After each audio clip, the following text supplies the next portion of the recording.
Can you hear me? Is that better? Oh, there we go. All right. Welcome to the Thursday, January 30th, 2025 meeting of the San Francisco Creek Joint Powers Authority.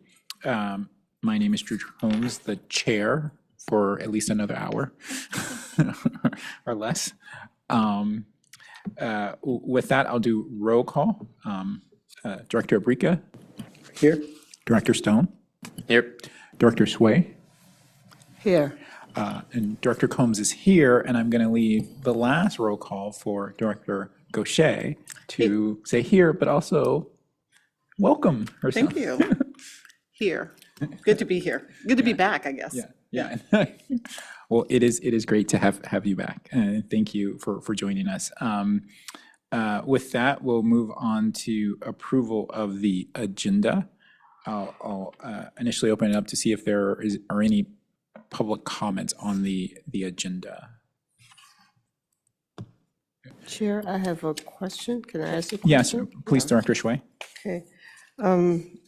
This agenda in front of us does not have the ad hoc committee's report on it.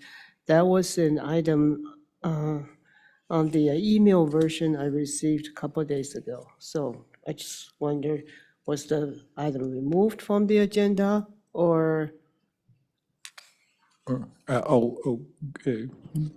Let staff respond. That is still listed as item 5A, verbal report from Public Finance Ad Hoc Committee and Board discussion, if that's what you're referring to. Oh, okay, sorry. Okay. Okay, with that, I'll open it up to any additional board comments or questions or motion on the agenda. I'll make a motion if there's no other comments to approve the agenda. All right, we have a motion from Director Abrica. I will second the motion, and so we'll go to a roll call vote on approval of the agenda. Director Abrica? Yes. Director Stone? Yes. Director Combs is a yes. Director Gaucher? Yes. And Director Shui? Yes. Right. Let the record indicate that it was unanimous approval of the agenda. With that, we'll move on to public comments. Under public comments, individuals may speak on non-agendized topics for up to 3 minutes. And I don't have any public comment cards for general public comment, but we'll open it up to see if there is anyone who would like to make a public comment, a general public comment.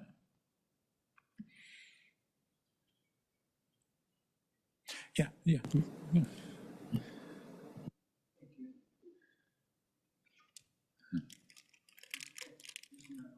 I don't think it's, there it is. There it is. Thank you. Thank you for this opportunity. I want to direct a comment to Director Gaucher. I just want to tell you how happy I am to see you here. You know, I've been working with you on water issues for a number of years. You're very knowledgeable, and particularly for this watershed.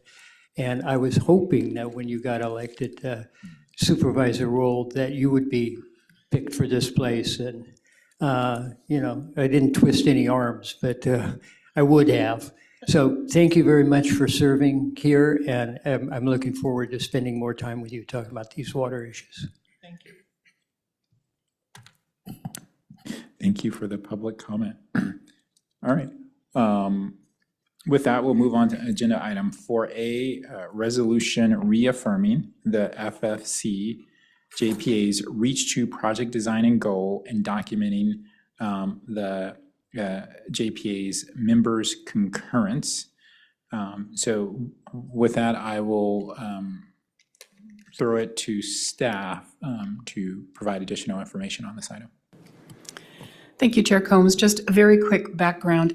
On January 14th, our consultants, WRA, the JPA staff, and technical and leadership staff from all 5 JPA members met in a design charrette to look at the various project elements and to discuss the design flow for this project. So there are 2 parts of this, of this resolution. One is reaffirming One is reaffirming the design flow itself, and the other is commemorating the concurrence, the five-party concurrence, that the terms flood of 98, 70-year flow, 7,200 CFS are functionally equivalent. They may not be the identical numbers in all circumstances, but for the purposes of our design work, they are functionally equivalent. So that's what came out of, excuse me, our January 14th design charrette and the resolution before you, which I'm hoping the board members have read, commemorates both our intention to pin our design for in-channel work at 7,200 cubic feet per second, and that all members concur that that meets the Valley Water KPI and is, for the purposes of communicating to our residents and community members, the same as the flood of 98. Right. And Tess has Yeah, additional Ms. words. Byler?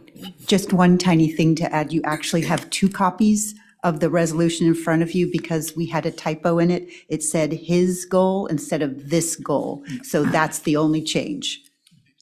All right, and I will read the resolution, and then we'll see if there is any clarifying comments from the board to staff on the resolution. And then we'll go to public comment, and then we'll bring it back to the dais for additional discussion. Okay, here we go. Resolution of the Board of Directors of the San Francisco Creek Joint Powers Authority. By this resolution, the Board of Directors of the San Francisco Creek Joint Powers Authority reaffirms the REACH 2 project design goal as described in the board-certified EIR and documents the concurrence among its 5 members for the selection of this design goal, and that this goal is functionally equivalent to the Valley Water Key Performance Indicator. Whereas the Board of Directors of the San Francisco Creek Joint Powers Authority certified the REACH 2 Environmental Impact Report in 2019, which used as the basis of its review a project design of up to 7,500 cubic feet per second CFS, and whereas the Valley Water Measure S Capital Improvement Plan CIP Key Performance Indicator, KPI, for the San Francisco Creek is protection up to 70-plus year flow event, and whereas the use of various terms has created some ambiguity as to the proposed project's level of flood protection, meriting confirmation that the terms in use 70-year event, flood of record, 7,200 CFS are, for the purposes of the REACH 2 project design, equivalent. And whereas member representatives from all 5 San Francisco Creek Joint Powers Authority members representing Public Works, Planning, Engineering, and Executive Leadership met on January 14th to discuss REACH 2 project design objectives, strategies, approaches, and constraints, and unanimously concurred that the terms above were functionally equivalent and that 7,200 CFS should be used as the project design flow. Therefore, be it resolved by the Board of Directors of the San Francisco Creek Joint Powers Authority that the Board of Directors hereby reaffirms the project design goal of 7,200 CFS as being in accord with the certified EIR, which considered project designs up to 7,500 CFS. Approved and adopted on the 30th of January 2025, the undersigned hereby certify that the foregoing resolution was duly adopted by the Board of Directors of the San Francisco Creek Joint Powers Authority. Okay, with that, I'll bring it to the dais for any questions for staff before public comment. Chair? Yeah, Director Choi. Yeah, I request that the second paragraph, the whereas the Valley Water Measure S Capital Improvement Plan, CIP, Key Performance Indicator, be modified to the Valley Water Safe Clean Water Program, Key Performance Indicator. Capital Improvement Plan is a separate document. It's not part of the Safe Clean Water Program. So it's just a clarification. Yeah, so just so it should be the Valley Water what instead of just? Valley Water Safe Clean Water Program Key Performance Indicator. Okay.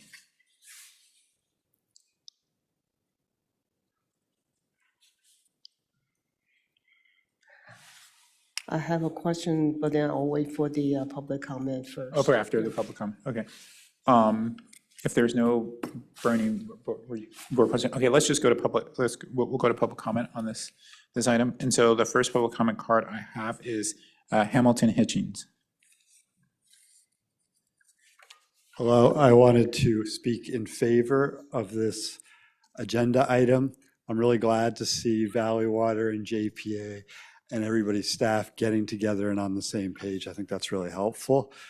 Also glad they were in unanimous agreement.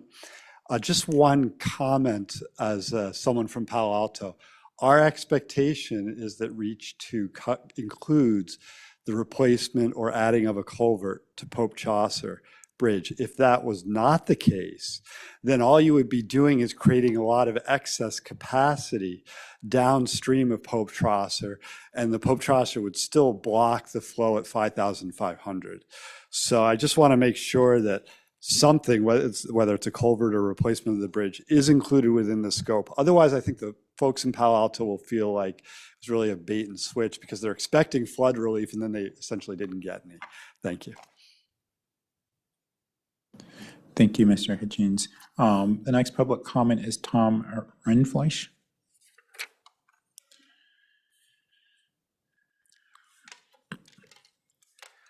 Thank you for the opportunity to speak this afternoon. Tom Rindfleisch from Crescent Park in Palo Alto. And I'm also speaking on behalf of two of my colleagues at Stanford University, Stephen Monosmith and Jeff Koseff, who are faculty members in the Civil Engineering Department.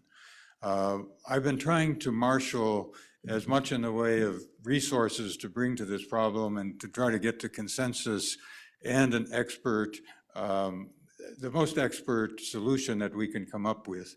And Stephen and Jeff and I met with Margaret and Tess Byler about a month ago and discussed generally where this process was going, where the problem was going, of trying to do something with REACH 2 that would accommodate the flood risk that has now gone on for more than 25 years. I mean, this dates back to the 1950s, 1960s. And so we really need to get on and do a solution to this problem.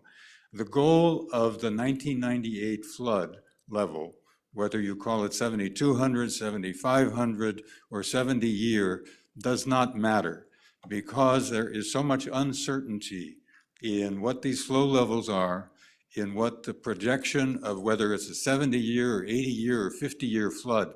These are all statistical estimates that do not have a precise value. And so those numbers are in fact equivalent, and we agree with that. Now, there's also a proviso in the way this is stated. It says up to. And the issue here is that we have a new calibration of the creek. The USGS has modified its estimate of what the transfer function is for the gauge at Stanford. And so they have been modifying what the actual flows were for the New Year's Eve 2022 flow, and we have to ask the question of were they accurate back in the 1998 flow? If you look at the graphs, again, there are statistical variations that make those things uncertain. And so up to is important here because we have a number of other constraints that we have to meet in coming up with a solution. We need to do something about the Pope Chaucer Bridge and the Newell Bridge because these are major obstructions in the creek, in particular the Pope Chaucer Bridge, which has caused all of the previous flooding upstream that has affected Crescent Park. There are also low walls, flood banks downstream that have affected East Palo Alto. The second is that we know that there is widening that can increase the conveyance of the creek through REACH 2. And third, we may need to put in, and undoubtedly do need to put in flood walls. And there's a set of criteria that we think are very important to have flood walls that are acceptable.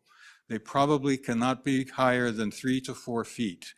There had been a plan where, there were 8-foot flood walls that were in the creek, and that simply will not pass in the public approval of the project. And so we need to meet all of those criteria in designing a solution. And it may in fact come up that the conveyance of the creek cannot be higher than about 6,800, 6,500, somewhere below 7,200, and meet all of those criteria. So up to is very important. And I would again like to say that Monosmith and COSEF and I are fully in support of this. We're hoping that the flames that came out in earlier board meetings can be quieted, and that we can all work together, community, water district, JPA, to bring this to conclusion that will do something like now. We may not be able to solve the problem exactly the way we would like to, but we have to do the best that we can do, because there are people's property and people's life in jeopardy here. And so even though we have uncertainty, we need to do the best job that we can. Thank you for letting me talk. Thank you for the public comment. The next public comment is Jeff Shore.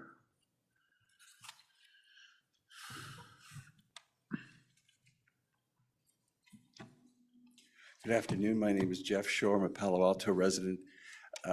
When I voted for the Safe Clean Creek measure in 2020, I had understood that the goal was to reach a solution for Reach 2 that would tame the equivalent of the 1998 flood.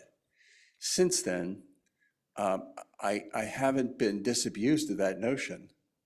I mean, I know there's the 7,200 to 7,500 up to this, but all of that seemed to be noise for the major goal.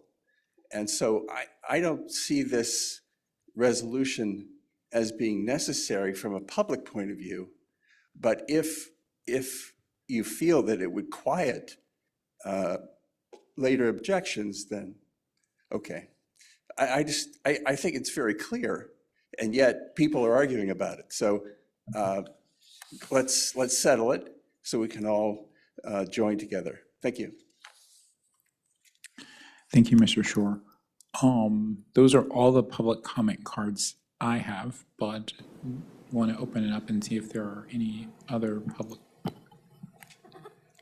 We have no request to speak from anyone online. All right. Yeah. Oh, yeah. I actually handed in a card for both. Oh, you did? I'm Yes. sure it. If you don't mind. Yeah, of course, no. Thank you very much. I agree with the three speakers here that I'm happy to see that this is this issue has gained some clarity of what we're shooting for. You need a target when you're trying to move forward with something like this. And there is, as Tom mentioned, there's sort of a lot of wiggle room there, and but it gives you something to shoot for. And I also really agree with Tom that this may not be the ultimate thing that we all had hoped for. You know, the 100-year event, protection against the 100-year event, but we have to do something. And if it's designed properly, that in the future, we can add to it if necessary, and if the public, Tom mentioned the idea that parts of the higher flood walls wouldn't be a sell right now, but given circumstances in the future, maybe people will want to put those higher flood walls in. And if we construct the flood walls now that can pass muster with the public and do it in such a way that they can be added to easily in the future, I think that's one of the things I would like to see in the design features here. And I totally agree that we need to be moving forward. We've been working on this for a long time, and I think that goal is the goal of the three different ways of describing the goal really is achievable. So I appreciate the work that has gone into arriving at a situation where everybody's in agreement with this. Thank you very much. Thank you. With that, we'll in public comment and bring it back to the dais for discussion or comments. Yeah, Director Stone. Thank you, Chair. Just follow up, the kind of some of the public speakers kind of brought up the why, which I think is a good question. So I guess for me, the why, I guess the resolution in part is removing ambiguities that might exist about whether the REACH 2 EIR and Valley Water's Measure S, CIP, KPI are whether they're inconsistent or not. So this will be able to allow us to be able to move forward as joint agencies and ensure that the portion of the Measure S funding that was promised to our voters and residents that would be used for flood protection on the San Francisco Creek will be actually used in that way. That's my reading of the why and for this resolution. Good. Seeing yes, nods of approval. Okay, great. And I assume the clarification on the language, the second whereas regarding Valley Water that Director Shui suggested that doesn't change materiality or anything of this. Staff agrees with that addition? Staff agrees with that and appreciates the correction. Perfect. Okay. And one quick comment. yeah, so there's actually 2 KPIs for San Francisco Creek in the Clean Safe Water Program.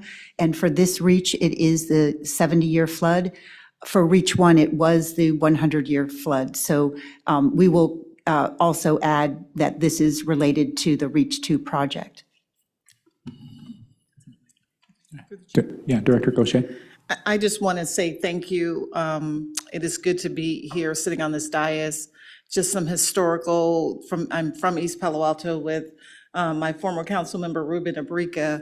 We know what REACH 1 did to the city of East Palo Alto and the help that it brought.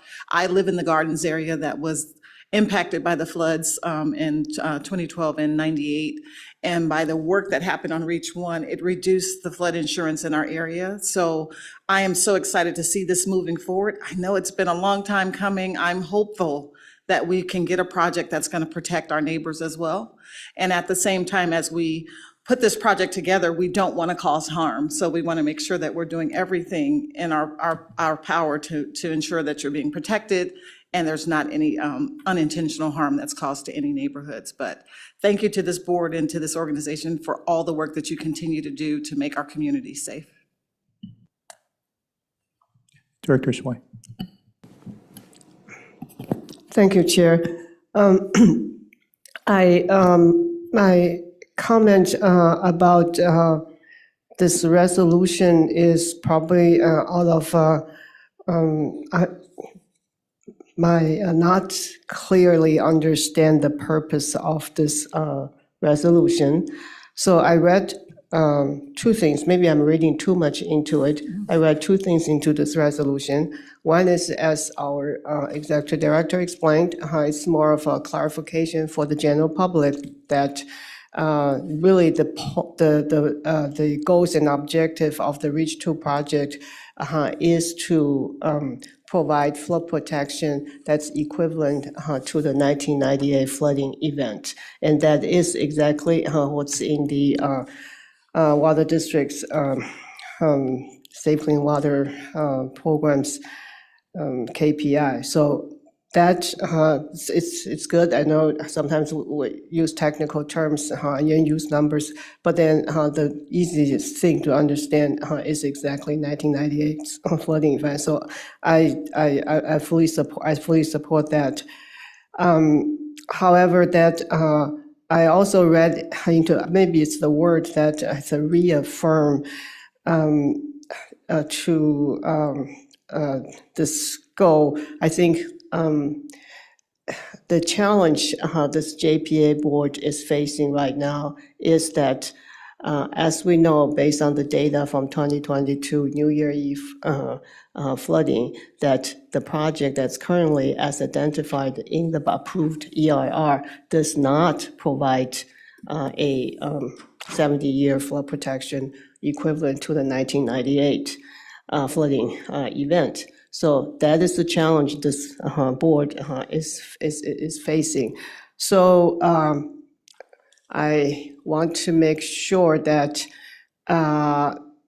there's, by saying that reaffirm this goal does not tie the board's hands, that if there's as part of, as a study continue to move on, that there will be some alternatives that's with a smaller project.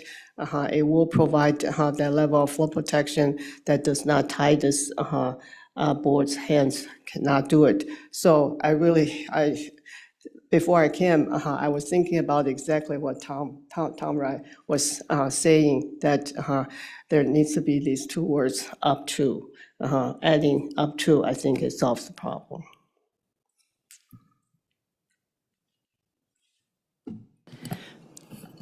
Chair Combs and board members, we can make sure that the 7,200 also has an up to.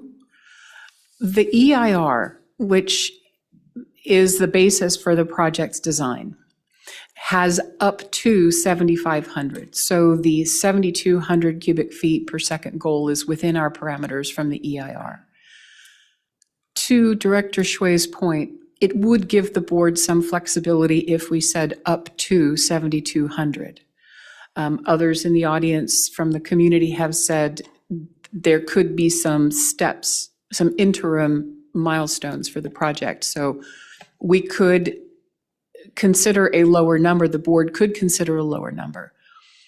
Based on what we've seen from our preliminary analyses from WRA, with flood walls, it is possible to do in-channel modifications with widening, flood walls, and bridge modification or replacement that meet the 7,200 threshold.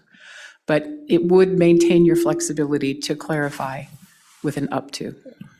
And through the chair, and particularly that the WRA study is still going on, and since the charrette agency technical staff are given to next week, I think Wednesday, to make comment on the most recent progress of WRA study. So I think with these kind of things are still going on, that just the adding up to 7,200, I think it's a good thing.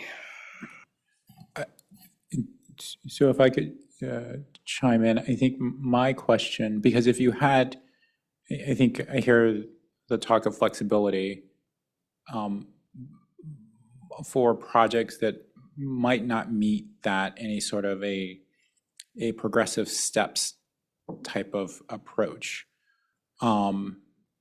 But even still, if you had component parts that didn't get to the 7,200, but the overall goal was to get to the 7,200, I still think that the leeway exists as long as those component parts are part of a system that gets you to 7,200. I think my question would be that, like, sort of globally, are we saying that like something less than 7,200 is okay as the North Star? If it's okay as the North Star, then I'm saying, then yeah, we can do up to.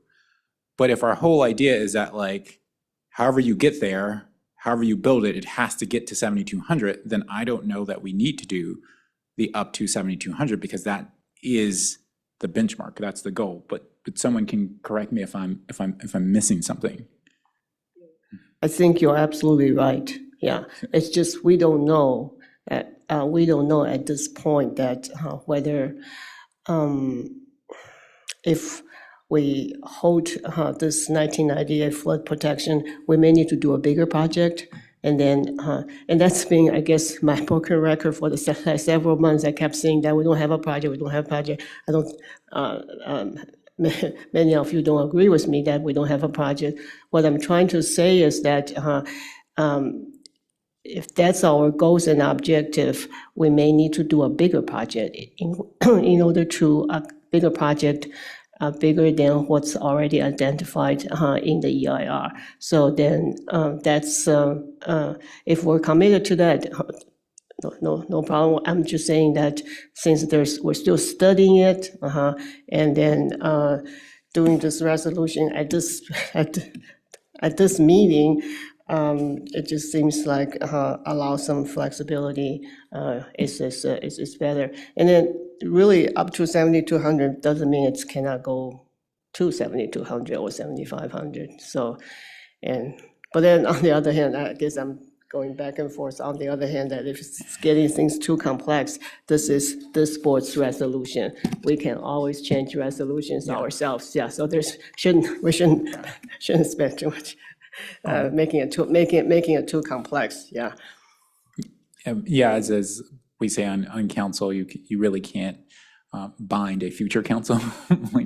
And so the extent to which at this moment, this provides some clarity where there has been some miscommunication and some opaqueness as far as what is the North Star. I think that there is value there. The extent to which, if there is a future where this is seen as some like huge constraint, then I think to your point, there is flexibility to modify it. I agree. I'm just trying to point out these issues. Actually, that since the WRA's study started, that there hasn't been a clear goals and objective for this project that's provided to WRA. So they're studying I think, based on my understanding, they're studying a whole slew of goals and objective of or level of flood protection. So this may help the WRA focus on their study, and that would be helpful. That would definitely be helpful, and it's been something that I was hoping that would happen. Yeah. So. And I do have a public comment, which I'll answer, but just to align with Director Brigard, just to make sure I'm aligning with staff, all staff at the member agencies did see this resolution and was nominally aligned to it. The spirit of the resolution, absolutely. We didn't vet the language of the resolution through every member of our technical cohort. We talked about the North Star, and we talked about concurring that those terms of use, the KPI, the 98 flood, the 7,200 is functionally equivalent, and there was unanimous concurrence.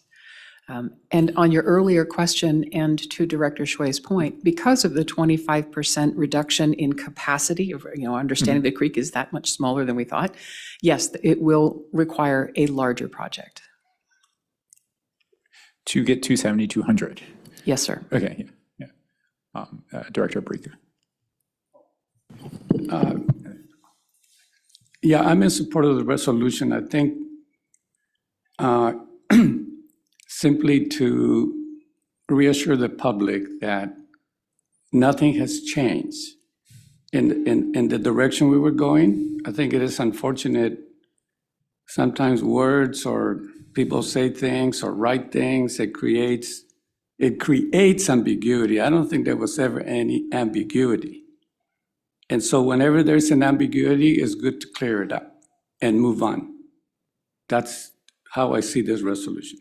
If the technical people from all agencies agree, and I don't think they've disagreed. I never heard that there was disagreement. So the sooner we get rid of this, we move on to the next step. And eventually we need to deal with the money, but nothing can be dealt with the money until we clarify what our direction is. So I think somebody said in the audience, there's really no need for this, except there is a need to reassure people and the media, because the media is, looking at us. It's like, hey, whatever happened, but in my mind, I had never changed my opinion of what we were doing. I don't think the public also, but all of a sudden this became an issue. It's unfortunate because it has delayed. And so again, my questions are, if the technical people are fine from all agencies, our job is to try to move the project forward. And there's some flexibility And I'm sure we can get it done, but we have to get out of this going around and around in circles. Chair? Yeah, I just want to say that I'm really happy to hear my colleagues' comment on this, because that's been, at least from the Valley Water side, that's been our worry, that there, with this North Star set there, likely there's going to, in order to reach that North Star, the project requirement may be a larger project, a more expensive project. So it doesn't mean that let's not do it. It just means that how we're going to do it. That was the worry, and that was the issue I kept raising up. Doesn't mean I'm not saying that let's not do it. I just want to bring to everybody's attention that how we're going to do this. And then, of course, number one, if this North Star is there, I'm just so happy about it. Thanks. So I'm going to open back up public comment. I have a public comment card from Jim Wiley who can come forward, but also I'm generally just opening back up public comment. And so if there's anyone else who would like to provide public comment on this item, feel free to bring a card or raise your hand if you're online. Mr. Wiley. Thank you very much. I have a handout. Could I approach the... Sure.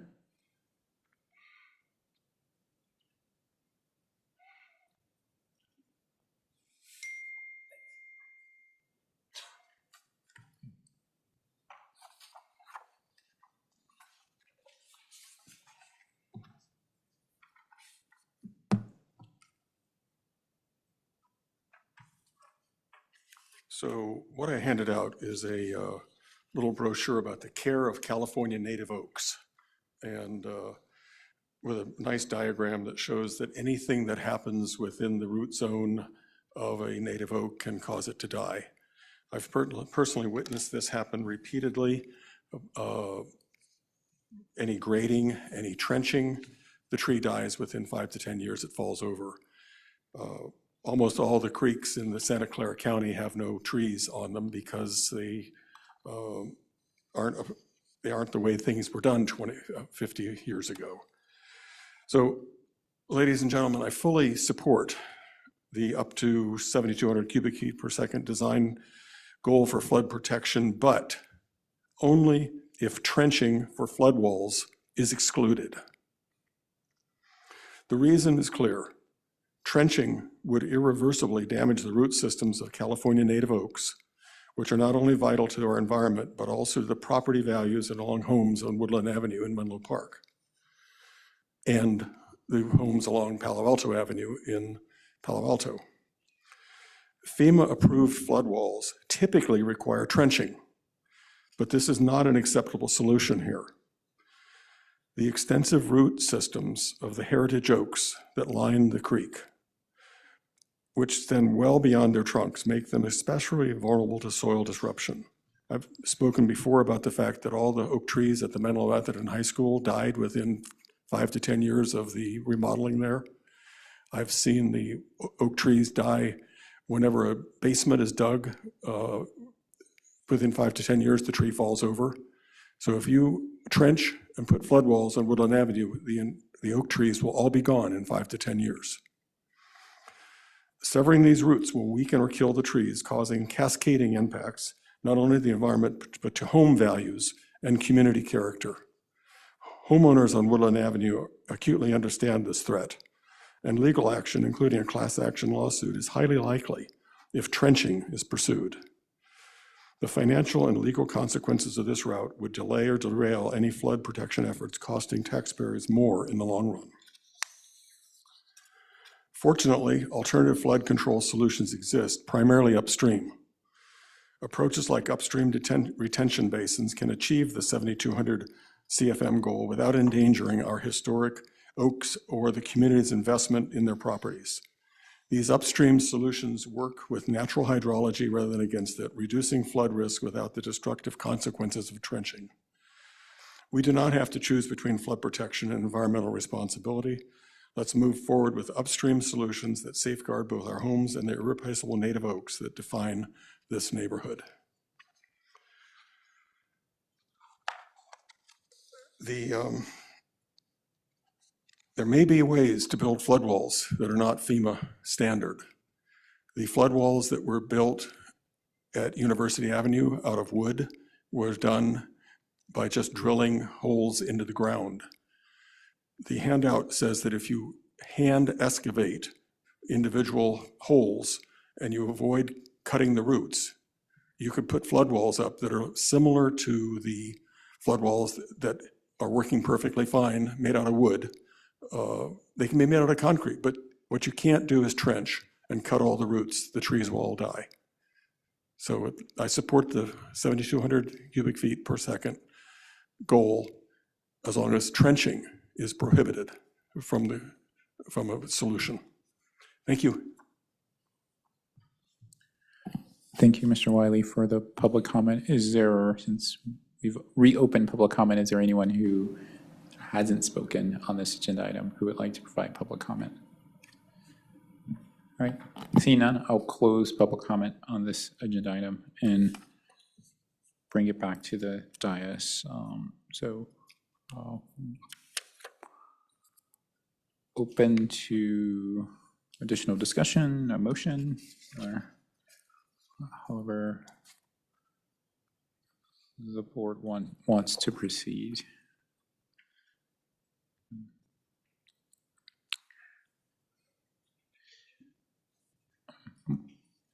Well, I'll go and I'll make a motion. I'll beg the question to approve the resolution as written with the this correction where it may appear, and then also with the update as it relates to the appropriate sort of Measure S naming convention. And so I'll make that motion. Director Goshe. Okay. We have a second from Dr. Shui. So we'll proceed to a roll call vote. Director Abrika? Yes. Director Stone? Yes. Director Combs is yes. Director Goshe? Yes. Director Shui? Yes. All right. For the record, the board voted unanimously to approve the resolution. And thank you all for the public comment. Now, sort of going into, I think to the point brought up the actual meter issue a bit, is about like how it all gets paid for. We're going to go on to item 5A, which is a verbal report from the Public Finance Ad Hoc Committee and board discussion. So with that, I think I will turn it over to Director Shui, right, to provide, or Director Abrika to provide a You know, mine is very short, and I think our committee really, ad hoc, has a short life. And I'll say it this way. I'm definitely not a finance expert, but I have been involved in government for a long time. And so I know that the issue of public financing or setting up some public way to finance, is one that has to be done with great care, and where people need to know, the people who are being affected need to know, how their money is going to be used, right? So I think, at least for me, and we had some good discussions, I think, with Margaret, our director, and our subcommittee, is, today we were talking about the project. What is the project? So once the project is defined more, at that point, then I think we'll have to get some experts who will identify, and there's a cost estimate, I suppose, somebody, I think collectively, the staffs are not sure who does that, but whoever does that, then here's what the cost would be approximately. And then at that point is when I think, we have a expert in public financing who does a study, et cetera, so that if we decide to go that route as a board, eventually going to the voters need to know how much money is being asked and what it's going to be used for. So, right now in some ways it's very premature to me, but we don't, so what's the cost of the project, right? And second, we know there's some grants and some money that's out there, but that needs to be calculated, et cetera. So I think part of it was good to just sort out things with our director, all the different steps.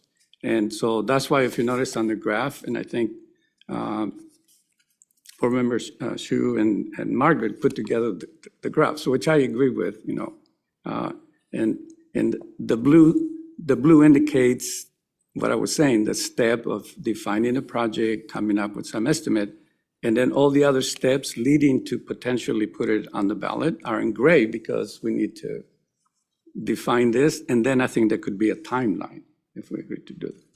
So that's why it's kind of a short report, but I think it's been useful for us to kind of brainstorm and put it in the context of, when things would take place down the line. But anyway, that's my report briefly, but please go ahead, Annette. You did, pretty much what the ad hoc committee discussed. I'll just add a little bit. Actually, this chart that's attached to the agenda item is a preliminary flow chart laying out the steps that needs to go to the, if this board decides to go for public financing from where we are now to election. After lots of discussions at the ad hoc committee level that we decided that for today's discussion, we like to highlight the first two boxes for the JPA board. The rest of the boxes are like gray.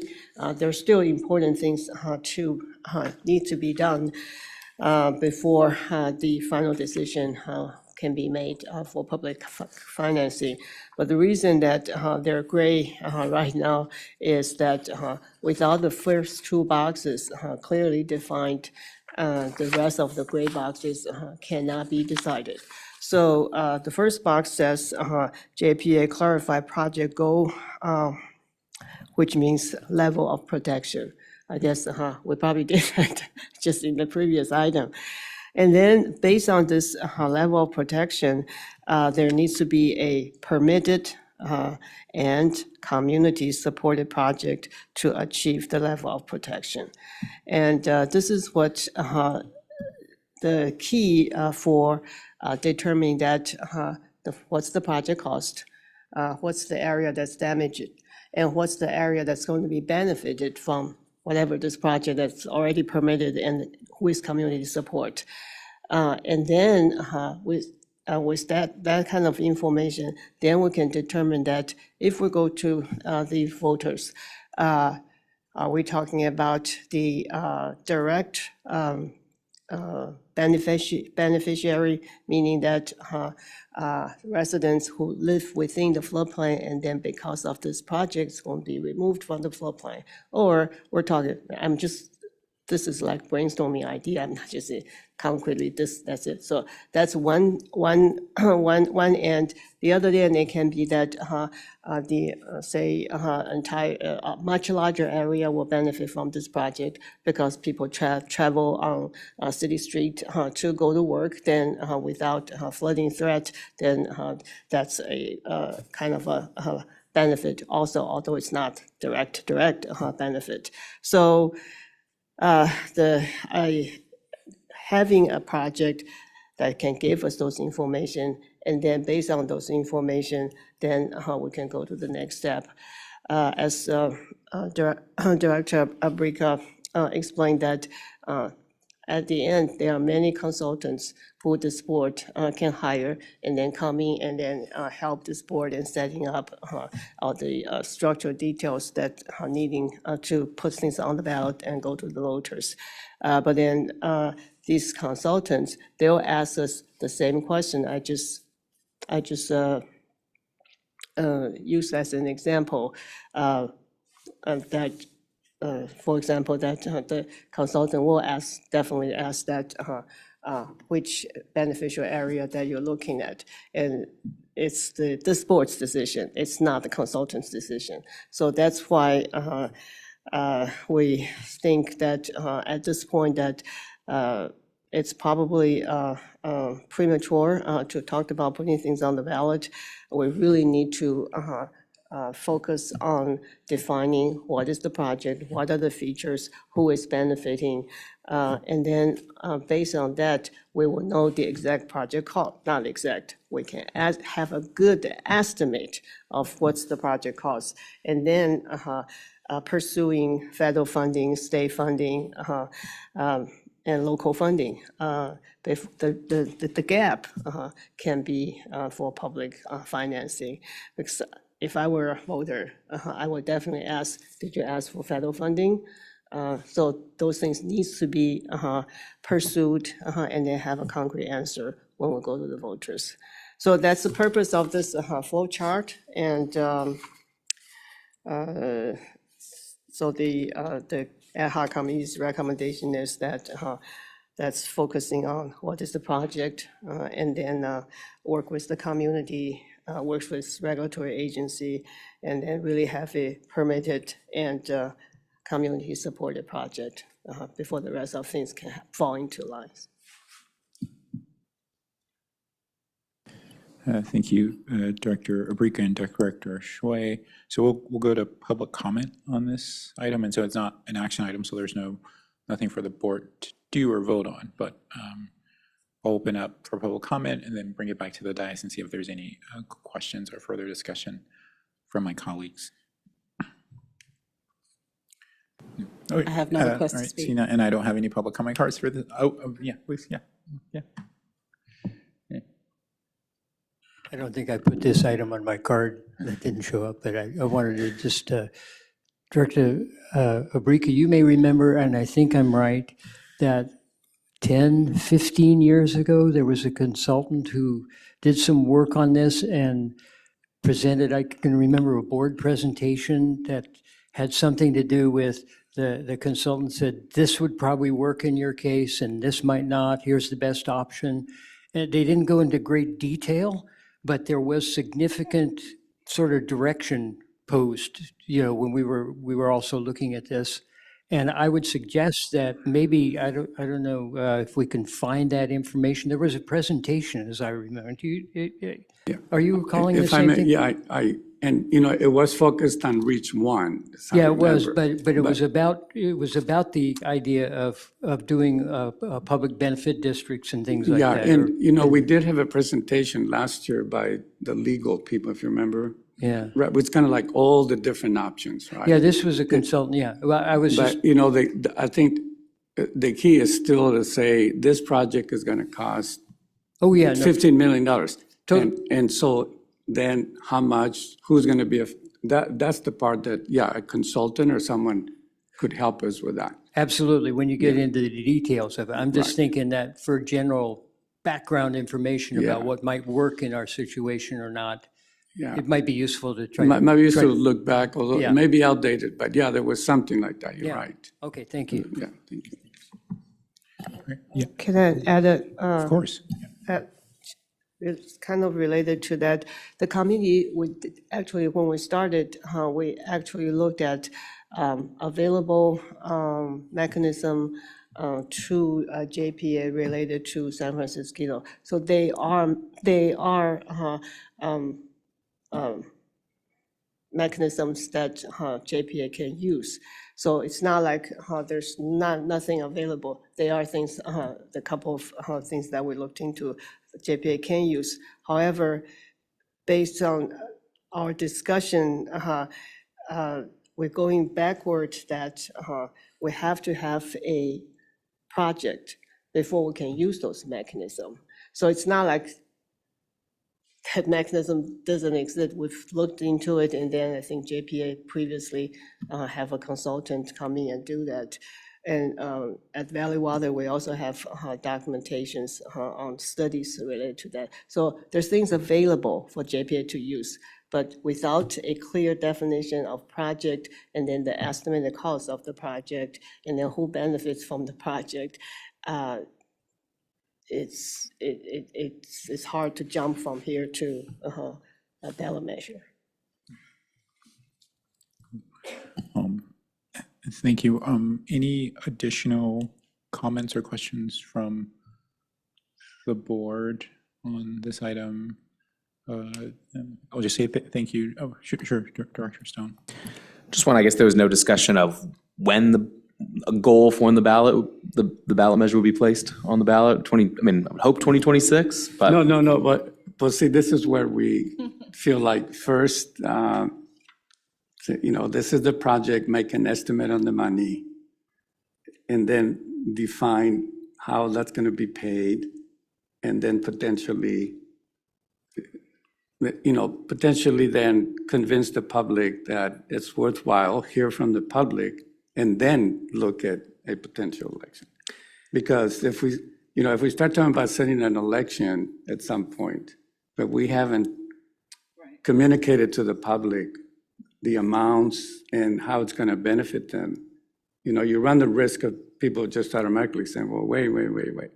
So that's why we feel like the consultant could help us first to define the amounts of money and then which type of financing. There are several options, there are really several options. And then that's when we could, I think we could benefit from having that discussion again as a whole board with a consultant who's done that before, who, knows those steps. Yeah. And could advise us more. At what point do we start talking about like the potential? Right. Yeah. And I'm not trying to put the cart before the horse. Yeah, no, because I so completely we didn't agree. wanna- It would make no sense to do that. I think it would be nice, though, for us to try to lay out a goal of, we'd like to get this on the ballot by 2026, because then I think that could give staff and ourselves some good, a good goal to say, we really need to get this thing Yeah, right. done And by so then. these gray boxes here kind of get into that, but we didn't want to start talking about this now. I guess, not to go around in circles, but it does seem like we should first at least come up with an estimate, I think. This is what we're going to be asking for. And then discuss how people will benefit, and then really project out something. Yep. We're in the state of EPA, we're in the same, I'm just saying, comparing that, because we had like a 2-hour presentation about all the public financing options, if we want to put a bond, out there. But first is like, what do we want to do? What do we want to, Right. No, So, yeah, that's kind of but so the timeline is kind of here in a way, right now it's just like, it may be more judicious to have a consultant come and discuss. That's where we could lay out everything, and it's clear to the public that we're not talking just about the election. That we're talking about defining the amounts, different types, that kind of stuff. Yeah. No, I agree. It doesn't make sense to have right now a decision, are we going 2026, 2028? Right. I'm just hoping for, we've been doing this since 1998 and trying to move this along. I don't want us to kind of continue. I guess an example in Palo Alto, we just came up with finally an agreement to be able to purchase Cupperly, a school site, from the school district. We've been going back and forth since the early 90s on trying to be able to do that. And now that we've done it, we've actually set an agreement that we are going to place a ballot measure in 2026. And so we've made an agreement to the voters that we're going to do that. And that has been a really strong tool for our staff and us as a council to say, we've made this promise, we need to get this done, and we're dedicating the resources to make sure that that happens within that time frame. So I'm not saying we do that here, but But because this is a tax, is yours a tax? It'll likely end up being that. Well, like I said, I think we did discuss having a consultant who could lay out all those things in more detail. And I don't know if an estimate could be made now. All the experts now, can anybody throw out an estimate or not? But a ballpark estimate, and then I think the consultant can help us to, for us to figure out the best financing option, because there are several. And then we could do the whole thing, laid out a timeline and start engaging the public. I think the key is to engage the public so that there's an openness to do that. Because that was the hesitancy last time, I think that, But I was saying that I think us as the ad hoc committee, I'm not expert in finance, and maybe, you have more experience with Valley Water, but we really do need that consultant person who has done it before and, lay it all out. And then I think we could make that decision. Hey, definitely by this date, we're gonna ask the voters, Yeah. Director Gaucher. I'm looking at this financing timeline. Perhaps there is a way to put an actual timeline. When do we think we're going to be done with these 2 blue boxes? What's the timeline?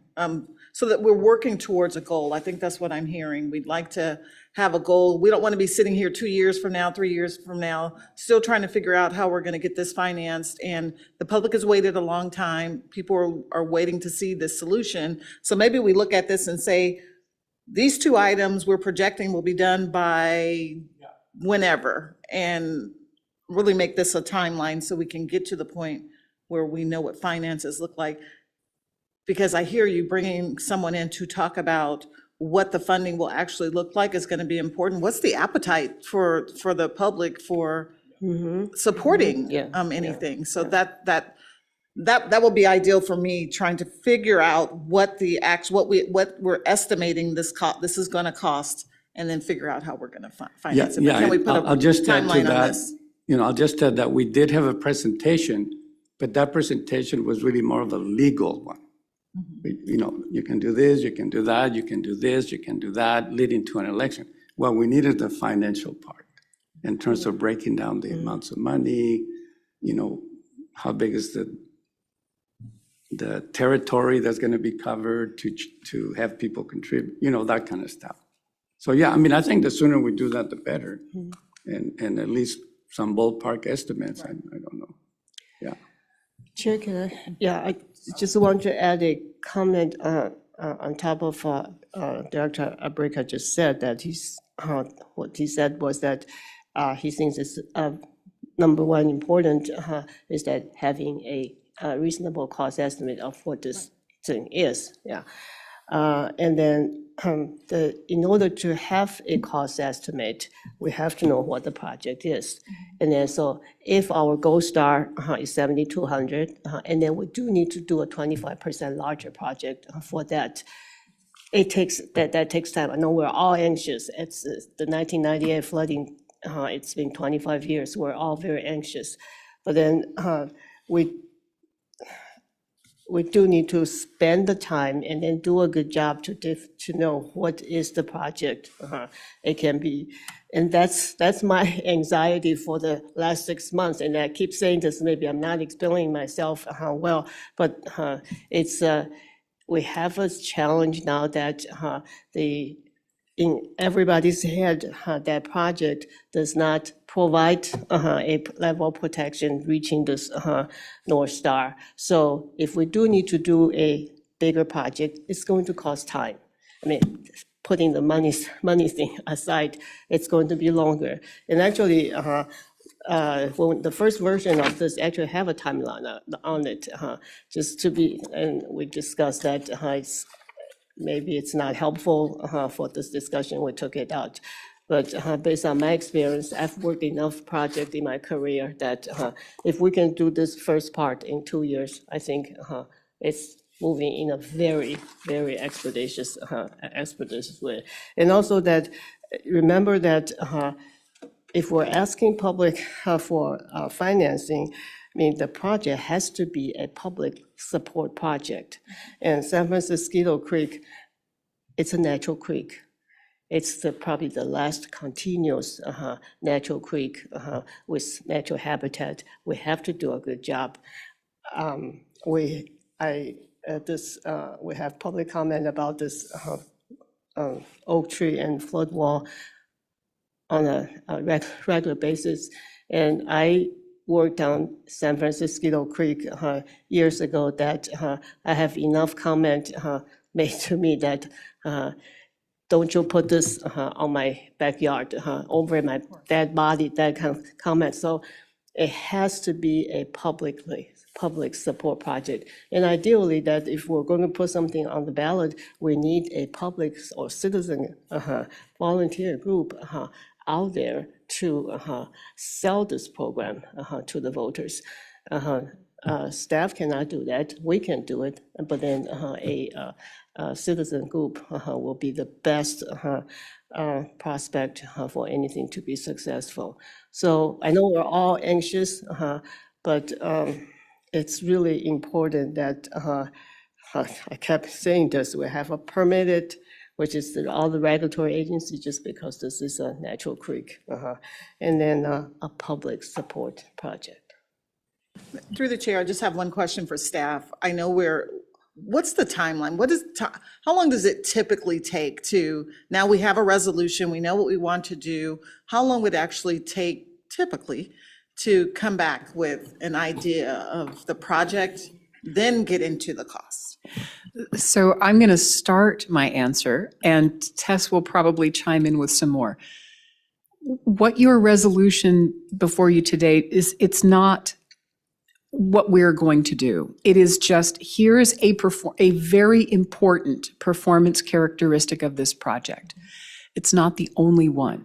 As you've heard from the community members, there are significant concerns about damage to the oak trees in the riparian corridor, and there are other functional expectations as well. It is going to take us at least until April, probably May, to bring to you a full suite of technically plausible, technically vetted project alternatives for your consideration. It may take you more than one bite at that apple to come to a decision. It would be well worth your while to take your time to consider the trade-offs and balancing the benefits and the costs about those, what your choice will be. Once you make that choice, we can come back to you with, here is how much that choice is going to cost, and here is how much it's going to cost over what period of time. Because whatever you choose, we can't snap our fingers and do it in one construction season. Right. I would love to do that, but not realistic.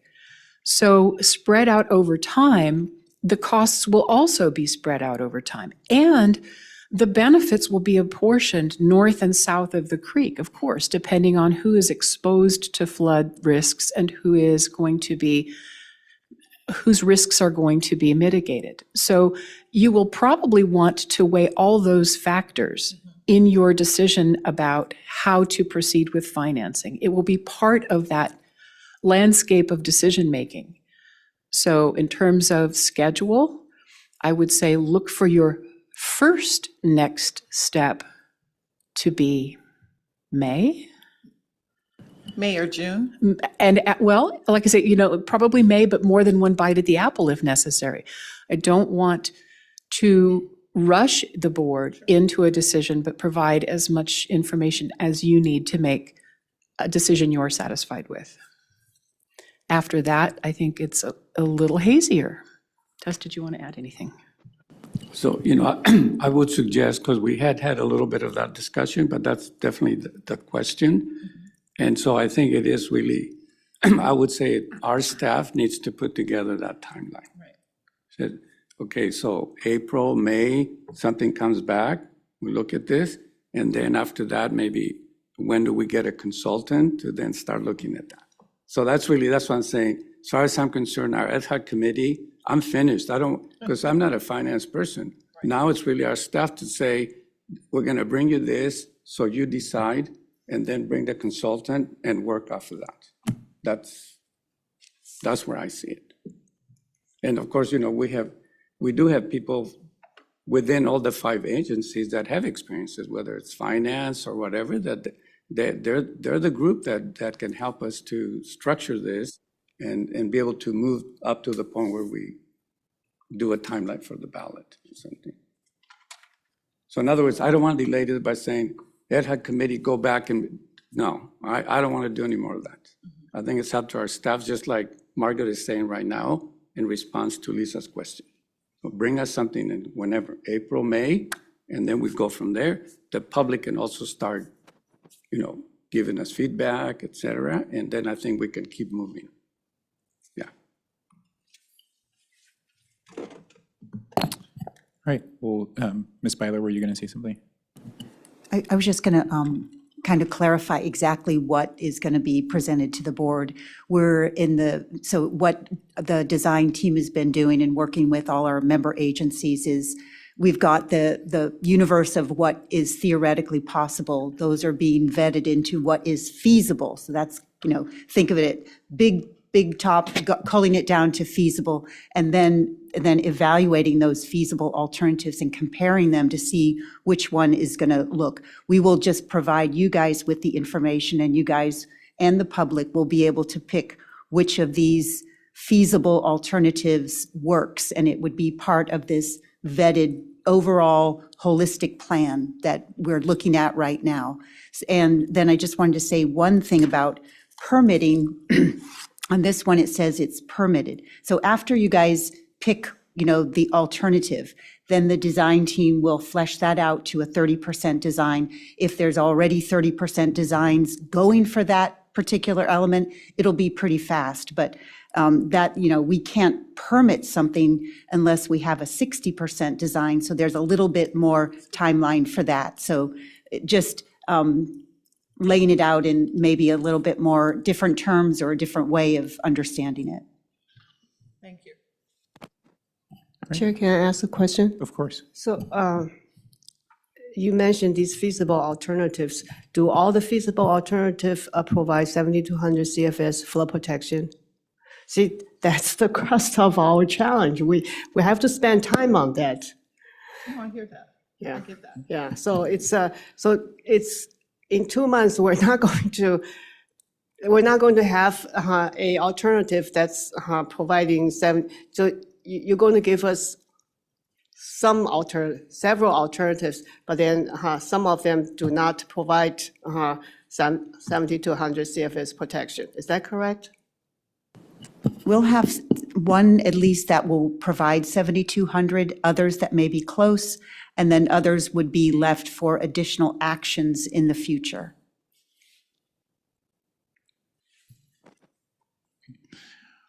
All right, well, if there are no other board comments, I will close out this agenda item, and thank you for the discussion. All right, with that, we'll move on to 6A, discuss and approve board leadership and committee roles, and to the staff. And so the first thing we'll do is the chair selection, right? And then we'll have the new chair, and then we'll do the vice chair and go through the committee assignments, correct? Is that your understanding, or are we just doing vice chair and chair, or chair and vice chair? I would start out with chair and vice chair and then go to the committees. Okay, so but then like we do chair, but then that person's the chair. And so that person is now chairing the meeting, correct? Correct. Okay, I just wanted to make sure. I want to know what I have to do and what I don't have to do.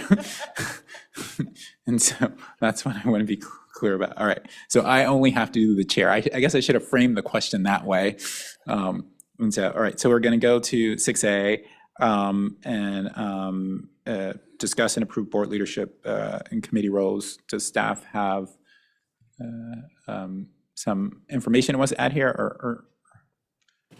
There's information for context in your board packet that describes the current roles and the vacant roles due to, we have an outgoing member, long-serving member in David Pine, who has retired, and a new incoming representative from Wind Shoreline. So hopefully that provided enough context for your consideration.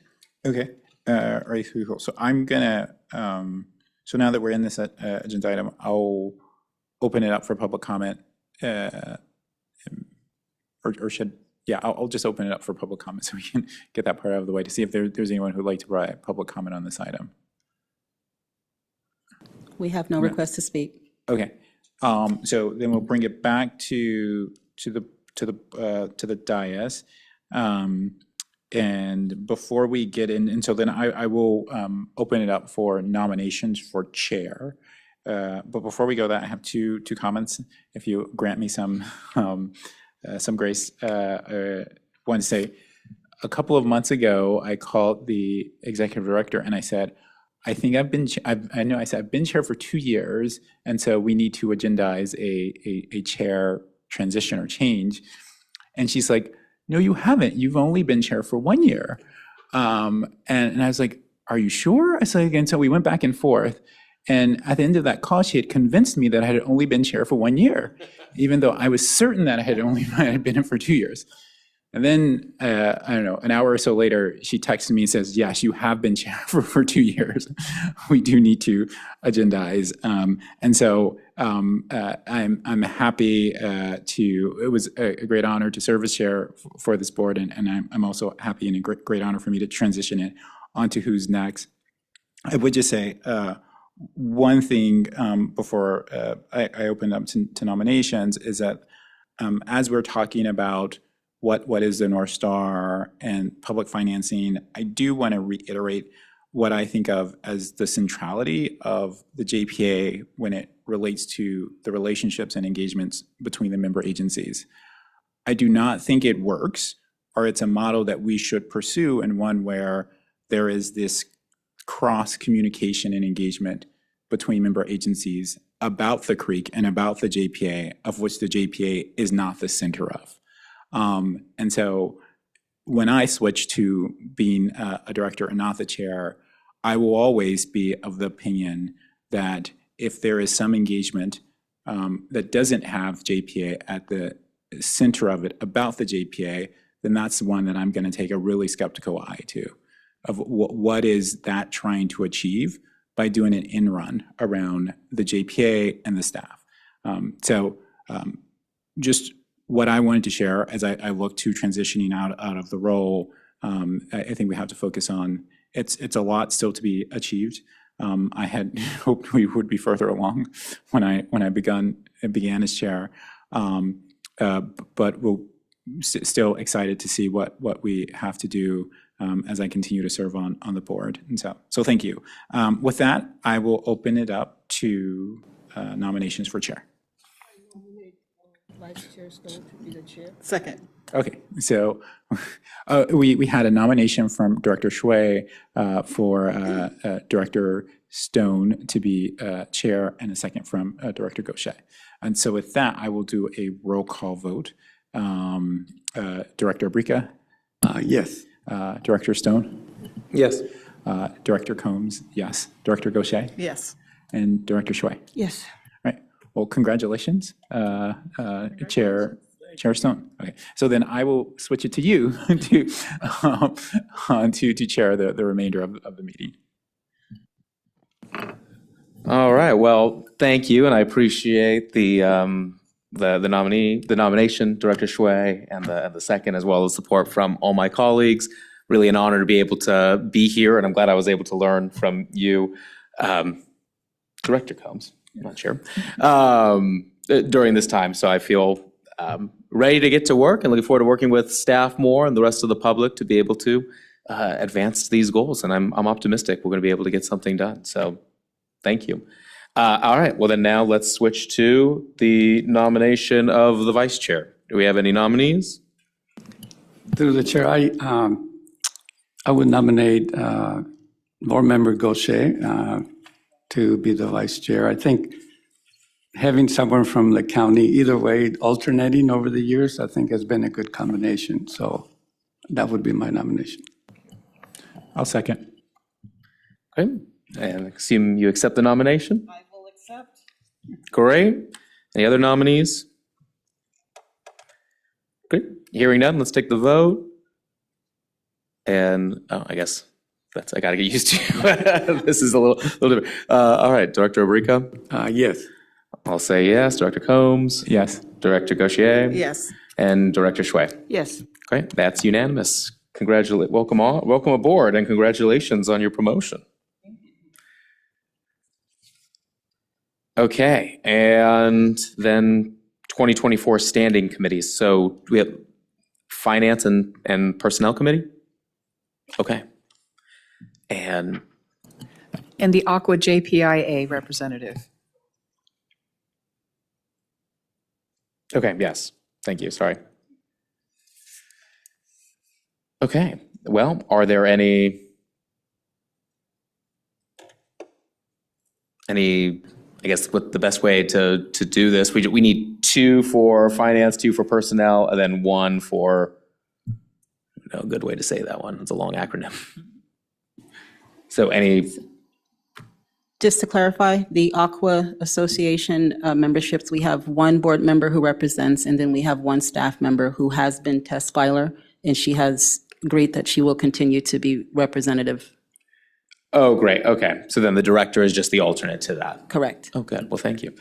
Okay. Well, then why don't we start with finance? Who would be interested in serving on finance? Or if there's any questions of staff of what Through it the chair, I would entails. love to be able to say yes to the, I need to know when they meet. My schedule is really impacted right now. Finance Committee meets annually to discuss budget and go over audits, so it's usually 2 to 3 times per fiscal year. The first meeting that we expect for Finance Committee will probably be around February and March to discuss preliminary budget. And in my experience, because my schedule is always challenging as well, teaching during the day, staff and other directors are usually pretty flexible in the meeting times as well, which is great.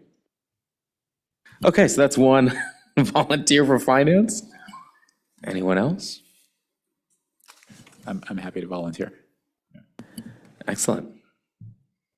Okay, so great. We got do we have to vote formally on these?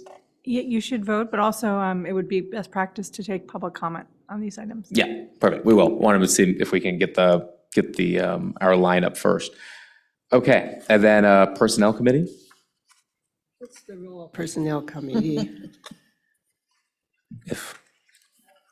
I'm So the sorry? role of Personnel Committee? The Personnel Committee meets to go over the Executive Director review. That is the whole genesis of the Personnel Committee. So that process will start in February, and the committee gathers all of the information to be able to start the review for the Executive Director, and you carry that out until the review is done. So the person's job is primarily coordination, because the review of the staff's performance is the board's job, right? So it's more of a, when do we do it, how do we do it, that kind of thing. Correct. Yes, and we work hand in hand with legal. There's, surveys and things that have to be filled out by the board. The Personnel Committee sits down with staff and legal, puts that together, makes sure that all of the board members have that information. Okay, I'll volunteer. Great, thank you. It's a light lift. I've been on it before. And unless Director Abrico wants to be on it, I could be on Personnel Committee as well. Yeah, I can serve on it again. Oh, you want to be on Personnel?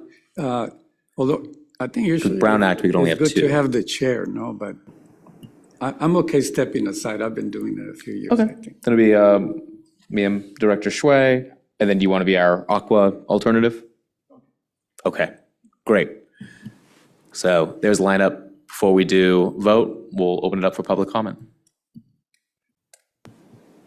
I have no request to speak at this time.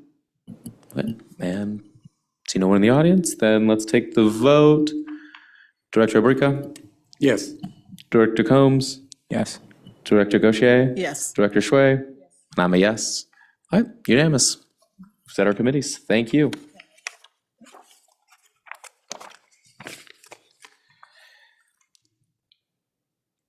Okay, then we'll move to item 7, board member announcements, information items, and requests. Are there any? Director Combs? Yeah, so I have a question for staff. As we all know, currently there is a delay as it relates to the JPA's annual audit. And so could staff provide an update on the timeline, where is that at, and a timeline for completion of the audit, of having the records in a state for which they can be audited? So currently, we are in process of working on all of the behind audits with our auditor, and we fully anticipate to have the 5 behind audits completed by June, presented to the board for approval to look at by the August board meeting. Okay. I would request that for every meeting we have between now and then, that staff provides a standing update on where we are with the audits. Okay.